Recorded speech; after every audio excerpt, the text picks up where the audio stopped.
আবারও আমি উপস্থিত হয়েছি আপনাদের মাঝে একটি রেসিপি নিয়ে, চাল কুমড়ো রসার রেসিপি। তো সময় নষ্ট না করে আমি রেসিপিটি আপনাদের সঙ্গে শেয়ার করে নিই। তো প্রথমে আমি নিয়েছি এখানে একটা কচি চাল কুমড়ো, দেখতেই পাচ্ছেন। এবার আমি চাল কুমড়োগুলোকে কুচি কুচি করে কেটে নিয়েছি, ঠিক এইভাবে পাতলা পাতলা করে কুচি কুচি করে কেটে নিয়েছি।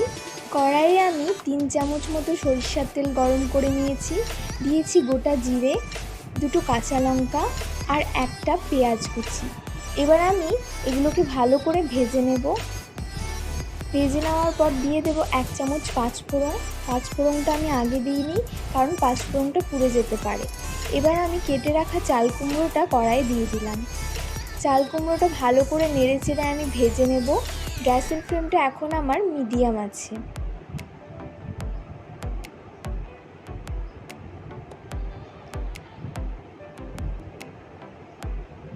চাল কুমড়োটা একটু ভাজা ভাজা হয়ে গেলে এবার আমি এর মধ্যে দেব 1 চামচ আদা রসুন আর জিরের পেস্ট। এটাও দিয়ে আমি ভালো করে নাড়াচাড়া করে মিশিয়ে নেব।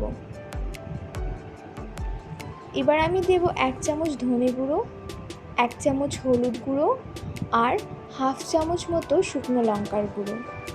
এই মশলাগুলো দিয়েও আমি ভালো করে চাল কুমড়োটাকে কষিয়ে নেব, কারণ কষানোটা খুবই ইম্পর্টেন্ট। এবার আমি একটু সাইডে সাইডে জল দিয়ে এই চাল কুমড়োটাকে বেশ খানিকক্ষণ ধরে কষিয়ে নেব।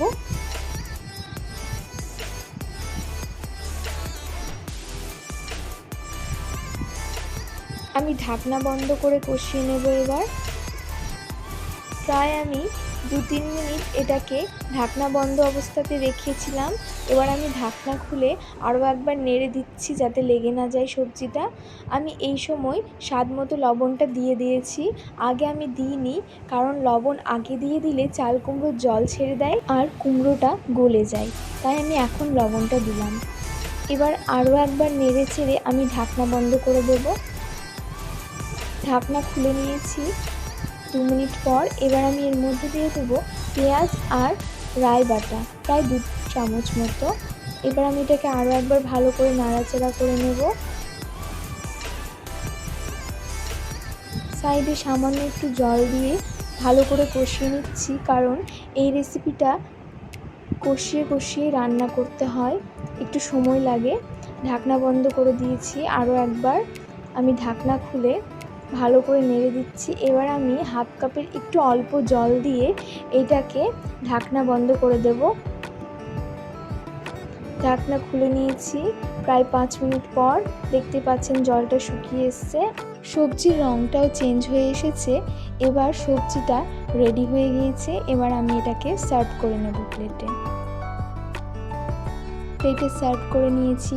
দেখেন রঙটা কত সুন্দর হয়েছে। আমি আশা করছি আপনাদেরকে আমার এই চাল কুমড়ো রসার রেসিপিটি অনেক ভালো লাগবে।